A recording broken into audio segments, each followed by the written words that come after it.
Buenos días, recibo un cordial saludo, somos el grupo número 2 y el día de hoy vamos a estar hablando sobre el desarrollo de las glándulas endocrinas y sus posibles malformaciones. Los integrantes somos Ricardo Borbor, Sonia Cárdenas, Heidi Cuello y quienes habla Gema Ballesteros.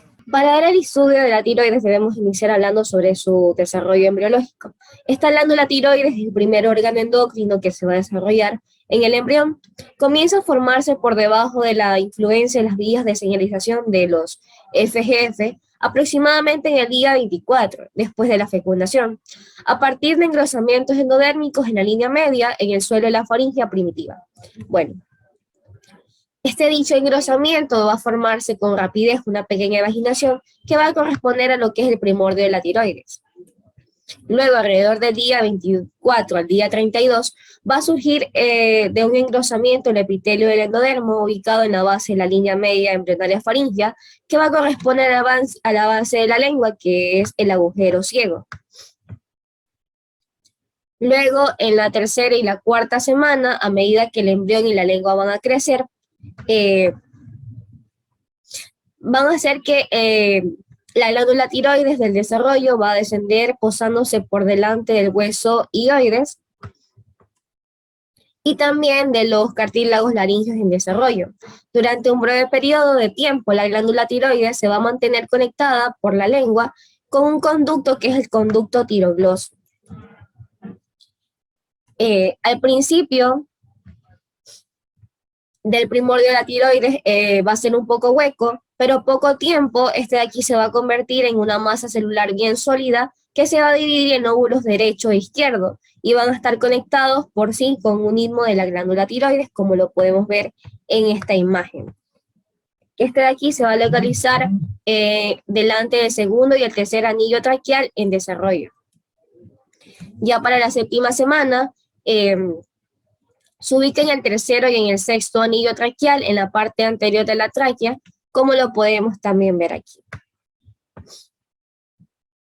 Bueno, debemos mencionar que en su estereogénesis, en la semana 11, los folículos tiroides van a comenzar a desarrollarse y a partir de las células epiteliales y van a lograr captar yodo y producir lo que es la coloides, que es esta parte que podemos encontrar aquí. Bueno, hablando un poco sobre el desarrollo embriológico de la paratiroides, debemos mencionar algo muy importante, que esta de aquí va a originarse de las bolsas de la tercera y la cuarta y se van a caracterizar en su extremo distal por una ala dorsal y ya para la quinta semana el epitelio de la ala dorsal se va a diferenciar en la glándula paratiroidea tanto inferior y en otras alas ventrales. Bueno, hablando un poco sobre la tercera bolsa, como la podemos ver aquí, la paratiroides 3, como se ve aquí en la imagen. Esta en su región ventral va a formar lo que es el timo, y en ambos primordios glandulares se van a perder su conexión con la forma faríngea y entonces el timo va a emigrar en dirección caudal y va a arrastrar consigo a la paratiroide inferior, como lo podemos ver en esta imagen.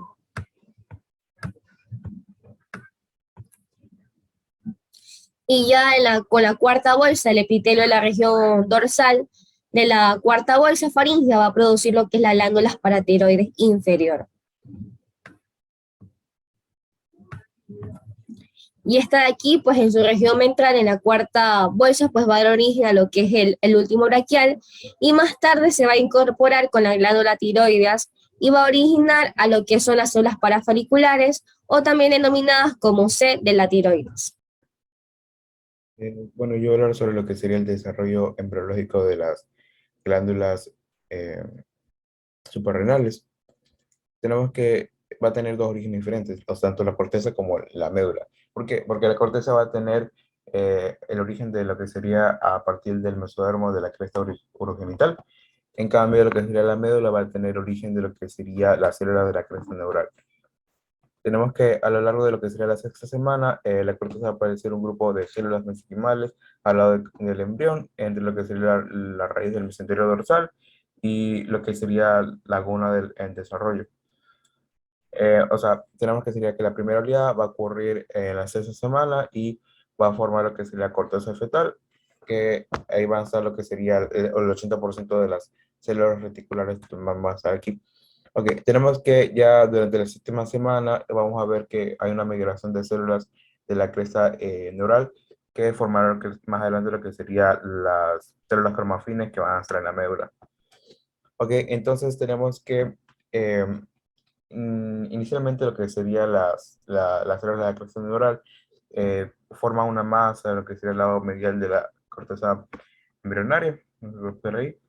Y bueno, entonces tenemos que durante la octava semana se va a producir lo que sería la segunda migración, en donde van a aparecer lo que serían células mesenquimales adicionales a partir del mesotelio, lo que va a estar rodeando lo que sería la corteza. Y estas células van a dar origen a lo que sería lo que sería la corteza permanente de la glándula suprarrenal. Y esta corteza permanente va a formar lo que, dos zonas, va a tener la zona glomerular y la zona fasciculada. Ok, estudios de inmunohistoquímica han identificado que hay una zona de transicional o de transición, como se puede observar aquí, que está localizada entre la corteza permanente y la corteza fetal, si se puede ver la de verde. Ok, entonces tenemos que se ha sufrido que la posibilidad que la zona fasciculada también surja de esta tercera capa. Tenemos que aquí lo que es el desarrollo, más o menos, como se puede observar el origen de lo que sería las células de la médula y la corteza. Vemos como la corteza poco a poco va encapsulando lo que sería la médula, va formando lo que sería la corteza fetal y después la corteza definitiva con las diferentes capas que tiene. Entonces, tenemos que aquí más o menos va a ser un desarrollo de lo que serían las glándulas, porque tenemos que a la sexta semana, en la A, tenemos que recién se va a mostrar lo que sería el primorio del mesodermo de la corteza fetal. En el B, vamos a tener que a la séptima semana se va a mostrar la división de las células de la cresta neural. Y en el C, en la octava semana se va a mostrar lo que sería la corteza fetal y la corteza permanente también. Eh, y que va a comenzar a considerarlo como la encapsulación de la médula. Ya en la D y en la E, esas fases van a ser ya posteriores a lo que sería a la encapsulación de, de la médula.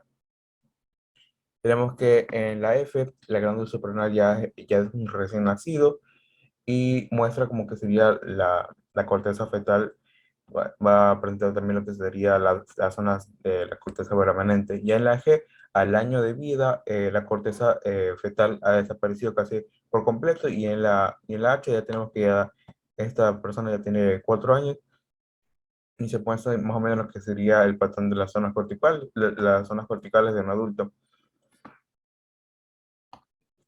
Bueno, aquí esto es también lo que será el desarrollo, que podemos ver las células de la cresta neural, como se va a meter aquí y va a formar lo que sería también la médula. Tenemos que sería también la corteza fetal acidófila. Tenemos aquí ya lo que sería la diferenciación de las diferentes zonas. Tenemos la zona glomerular, tenemos la zona fascicular, la zona reticular, que ya son características de lo que sería un adulto. Y tenemos las células cromafines, que como vemos, van a estar en lo que sería la médula. Ok, y aquí podemos mencionar que en relación con lo que sería el peso corporal, las glándulas suprarrenales del feto son 10 a 20 veces mayores para la de una persona adulta y también son más grandes comparadas con lo que serían los riñones, porque aquí podemos observar lo que serían los lóbulos de los riñones y lo que acá sería todo esto sería las glándulas suprarrenales. También podemos mencionar que estas glándulas suprarrenales grandes resultan de lo que sea lo que sería su importancia, ya que la corteza suprarrenal fetal produce lo que serían los precursores de esteroides que utiliza la placenta para la síntesis de estrógenos. Y también tenemos que la médula suprarrenal mantiene un tamaño relativamente pequeño, ya sabe, para hasta lo que sería el nacimiento.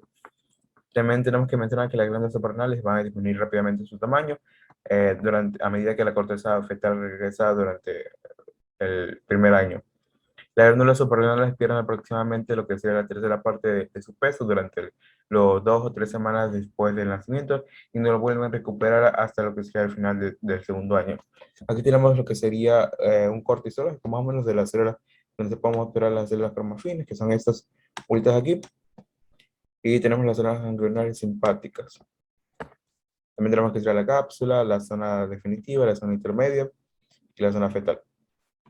Tenemos ya lo que sería el desarrollo de la hipófisis, Tenemos que el desarrollo de la hipófisis es algo interesante, ya que va a proceder de lo que sería el estemodeo o lo que sería, bueno, va a proceder de las dos estructuras diferentes. Una va a ser la vaginación ectodérmica del estemodeo o de la cavidad oral primitiva, junto a lo que sería la con la que sería una extensión de lo que sería la bolsa de Ranker también, y una extensión en dirección caudal del diencéfalo, o que sería el infundíbulo. Ok. Cuando el embrión está aproximadamente antes de las 3 semanas a 6, lo que va a pasar es que la bolsa de Ranker eh, aparece de manera de una vaginación de la cavidad oral y forma subsecuente. Y lo que va a pasar es que va a crecer en dirección dorsal hacia lo que sería el infundíbulo, y al final del segundo mes pierde la conexión con la cavidad oral y luego se ubica en contacto estrecho con lo que sería eh, el infundíbulo. Aunque en la fase posterior tenemos que ya después del desarrollo de lo que sería la célula en la parte anterior de la bolsa de arranque, va a aumentar el tamaño y va a constituir lo que sería el lóbulo anterior, como se puede observar aquí, el lóbulo anterior. Ok, va a consistir en el lóbulo anterior y que es conocido como hipófisis también. Hay una extensión pequeña de este lóbulo, que es la pars tuberalis, que va a crecer a lo largo de lo que será el tallo del infundíbulo y de manera eventual lo rodea. Y la pared posterior de la bolsa de Ranke se desarrolla para convertirse en lo que sería la pars intermedia, que se observa aquí, está de color verde. Eh, entonces, también tenemos que la parte posterior, lo que sería el fundíbulo, da origen a lo que sería el tallo y la pars nervosa, o lo que sería el lóbulo posterior de la hipófisis, que es conocida como la neurohipófisis, que está compuesto, porque ya sabemos, por células de la neurología, además contiene fibras nerviosas procedentes del hipotálamo.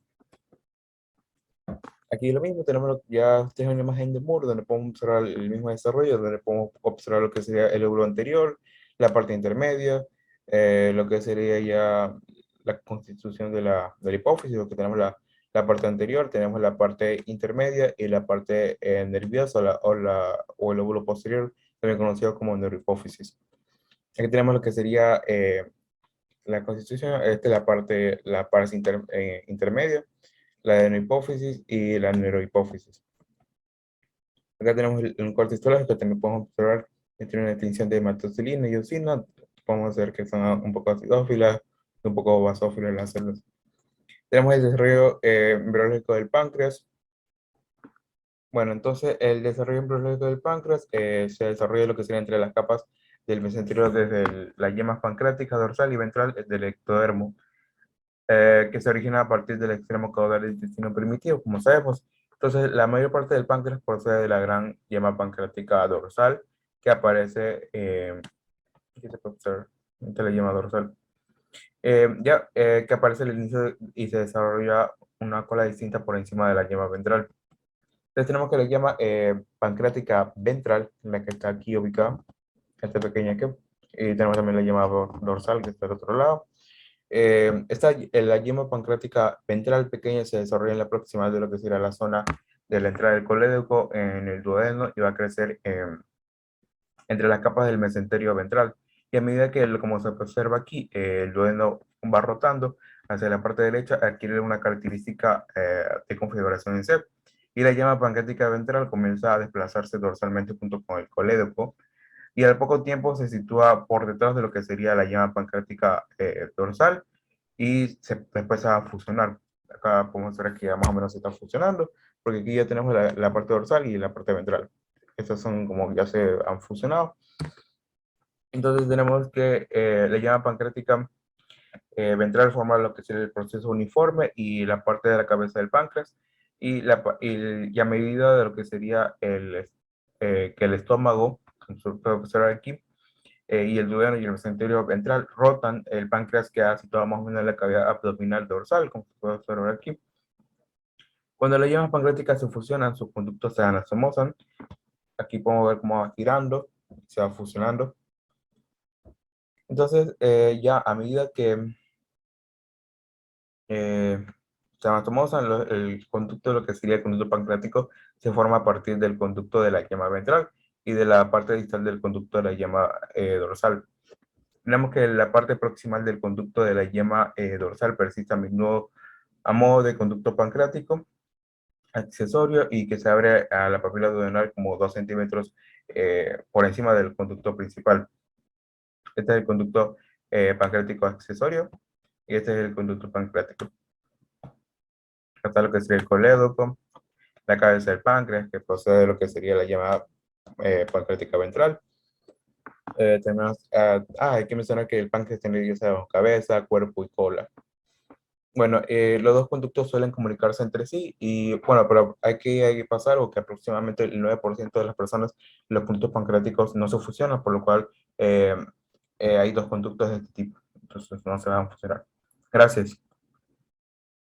Vamos a comenzar hablando de lo que son las malformaciones en la glándula paratiroides. Comencemos con el síndrome de DiGeorge. Este es un síndrome que se da en los lactantes que nacen sin timo y sin glándula paratiroides, debido a que la tercera y cuarta bolsa faríngea no se han diferenciado, ya que ha habido una alteración en lo que es la vía de señalización entre el tracto del endodermo faríngeo y las células de la cresta neural adyacente. Las manifestaciones clínicas del lactante van a ser hipoparatiroidismo congénito, susceptibilidad a las infecciones, anomalías en la boca, la más representativa es el filtro labial o boca de pez, anomalías cardíacas, hipoplasia tiroidea y hendiduras nasales.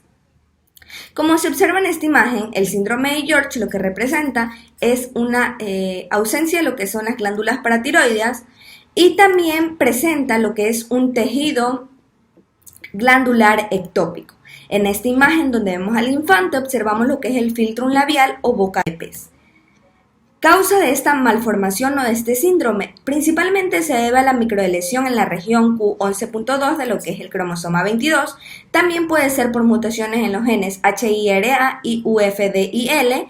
Y es importante mencionar los defectos en las células de la cresta neural, ya que estas van a ser la causa de las anomalías cardíacas.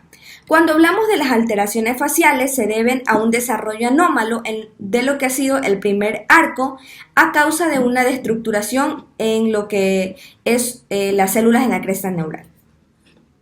Aquí podemos observar un puente nasal alto y ancho, observamos un filtro corto, malformaciones en la oreja, ya que también existe una implantación baja de lo que son los pabellones auriculares. También es importante mencionar que hay una afectación en lo que es el paladar del lactante, va a haber un paladar hendido submucoso, una úvula bífida, puede también haber un paladar y un labio hendido. Siguiendo con las malformaciones tenemos al tejido tímico accesorio. Este se da cuando persiste una masa aislada de tejido tímico. Normalmente se encuentra cerca de lo que es la glándula paratiroides. ¿Y qué sucede? Este tejido se separa del timo en desarrollo a medida que se desplaza caudalmente en lo que es el cuello. Aquí tenemos una fotografía de esto. Como siguiente malformación tenemos a las glándulas paratiroides ectópicas, que estas son cuando las glándulas paratiroides se ubican de manera muy variable en lo que es su localización. Pueden encontrarse cerca de la tiroides, cerca del timo o bien en el interior. Normalmente las inferiores suelen estar más constantes que las superiores. Recordemos que hay 4 glándulas paratiroides. Aquí observamos las glándulas paratiroides ectópicas y también presentamos una ectografía de una glándula paratiroidea ectópica. Es importante mencionar que las glándulas paratiroideas inferiores permanecen cerca de lo que es la bifurcación de la arteria carótida común. Como siguiente anomalía y última de lo que son las glándulas paratiroides tenemos el número anómalo de las glándulas paratiroides, y esta es cuando hay más de 4 glándulas paratiroides. Se da a causa de lo que es la división de los primordios de las glándulas originales. Como se observa en esta imagen, hay glándulas paratiroides de más. También es importantísimo mencionar que la ausencia de las glándulas paratiroides se da por la falta de diferenciación de uno de los primordios o la atrofia de una glándula en las fases iniciales de lo que ha sido su desarrollo. Iniciando con las malformaciones de lo que es la glándula tiroides, tenemos al hipotiroidismo congénito, que es un trastorno metabólico muy frecuente en los recién nacidos. Este aquí presenta un cuadro o manifestaciones clínicas con infertilidad, anomalías renales, en especial en lo que es el tracto urinario, y un trastorno de desarrollo nervioso. La causa de esto es un daño en los receptores de la TSH o un daño en los factores de transcripción tiroideos. Continuando, tenemos a los quistes y senos del conducto tiroglosio. Esto se puede formar en cualquier punto del trayecto de lo que es el conducto tiroglosio. Habitualmente, ¿qué sucede? Que este conducto tiroglosio se asocia y desaparece. Sin embargo, puede quedar en algunos restos de este conducto y lo que hace es que forma esto que vemos en la imagen A, que es un quiste del conducto tiroglosio, que en la imagen B ya es mucho más evidente. ¿Cuándo se dan las manifestaciones en los pacientes? A los 5 años de edad. Generalmente son asintomáticos y este quiste tiene una masa indolora y móvil y contiene algo de lo que es tejido tiroideo. Como se observa en esta imagen, vemos a un quiste del conducto tiroglosio cerca del cartílago tiroides y en este caso observamos a un quiste de un paciente de sexo masculino que presenta una tumefacción muy evidente. Continuando, tenemos a las glándulas tiroideas ectópicas. Las glándulas tiroideas ectópicas se debe a una anomalía congénita muy infrecuente. ¿Esto qué es? Que es cuando la glándula tiroides no se encuentra en el lugar donde debería y se localiza en lo que es el trayecto del conducto tiroglosio. Como se observa en esta imagen, en este tracto del conducto tiroglosio se suele localizar esta glándula tiroides. Algo importantísimo a mencionar es que existe el tejido tiroideo lingual, que es un tejido tiroideo ectópico que es muy frecuente. Normalmente se da en 1 de 4.000 personas que presentan algún tipo de enfermedad tiroidea. También es importante mencionar que existe un desplazamiento incompleto de lo que es la glándula tiroides y hace que se localice de una manera ectópica, ¿en dónde? En las zonas más altas del cuello, en la parte sublingual, como observamos en esta imagen, inmediatamente debajo de lo que es el hueso hioides. Generalmente esta glándula tiroides sublingual ectópica es el único tejido tiroideo existente. Como se observa aquí, vemos en la zona alta del cuello la glándula tiroidea ectópica. Es importante mencionar que se debe realizar un punto de vista clínico muy profundo con lo que es la glándula tiroides ectópica en la localización del conducto tiroglosio para evitar una extirpación quirúrgica inadvertida de lo que es esta glándula tiroides ectópica. Como se observa aquí, tenemos una imagen que presenta una glándula tiroides ectópica, es lo que vimos anteriormente en la infante. Y como última malformación tenemos a la agenesia de la glándula tiroides. Agenesia quiere decir una ausencia de la glándula tiroides. Como se observa en esta imagen, lo que sucede es que el paciente no presenta glándula tiroides. Existen ciertas situaciones en las que se da una hemiagenesia tiroidea y esto de aquí es una agenesia unilateral. Normalmente se suele dar en lo que es el lado izquierdo. ¿Por qué se da? Porque existen mutaciones en el receptor de la hormona tiroestimulante. Gracias. Hola, mi nombre es Heidi Cuello. Yo voy a comenzar a hablar sobre lo que serían las malformaciones, empezando con la glándula del páncreas, en la cual vamos a tener al páncreas anular. A pesar de que este es un proceso infrecuente, esta malformación debe ser tomada en cuenta porque puede dar lugar a lo que sería la obstrucción duodenal. En sí, la parte anular o el anillo del páncreas va a estar constituida por una banda fina y plana de tejido pancreático que rodea la porción descendente o segunda del duodeno. En los lactantes se va a mostrar cierta sintomatología de obstrucción intestinal completa o parcial. En sí, se produce una obstrucción del duodeno cuando el páncreas anular aparece en un proceso inflamatorio, como lo sería la pancreatitis. En sí, este va a ser asociado a lo que sería el síndrome de Down y también a ciertos cuadros de rotación intestinal anómala o defectos cardíacos. A las niñas los va a afectar con mayor frecuencia que a los niños. Y esto se debe probablemente al crecimiento de una yema pancreática central bífida alrededor del duodeno. Después, las diversas partes de la yema central bífida se van a fusionar con lo que sería la yema dorsal, formando un anillo pancreático. Puede que en ciertos pacientes sea necesario el tratamiento quirúrgico para así poder controlar este problema. Continuamos con el páncreas ectópico. En sí, este se va a localizar con mayor frecuencia en lo que sería la pared del estómago, el duodeno o el yeyuno. En sí, puede cursar con una obstrucción y hemorragia, e incluso hasta poder causar tumores malignos. Seguimos con lo que sería el páncreas divisum, que en sí sería considerada una anomalía del desarrollo embrionario resultante de la falta de la unión de los conductos dorsal y ventral del páncreas. De esta forma, lo que sería la mayor parte de la secreción pancreática exócrina producida en el páncreas dorsal drena a través de los conductos de Santorini o dorsal en la parte relativamente pequeña de la papila accesoria, y solo una parte pequeña de este páncreas, el ventral, va a desaguar a través de lo que sería el conducto principal o de Wilson en la papila mayor. En el desarrollo pancreático como tal, normal, la situación va a ser a la inversa, lo que puede dar lugar a cierta presencia de lo que sería pancreatitis agudas recesivas, a dolor abdominal crónico, con cierta elevación o no de enzimas pancreáticas, e incluso podría dar a lo que sería la pancreatitis crónica. Seguimos y nos vamos a enfocar en lo que sería la glándula suprarrenal, empezando con lo que sería la hiperplasia suprarrenal congénita. En sí, este va a ser el incremento anómalo de las células de la corteza suprarrenal que inducen en sí a una producción excesiva de andrógenos durante el periodo fetal.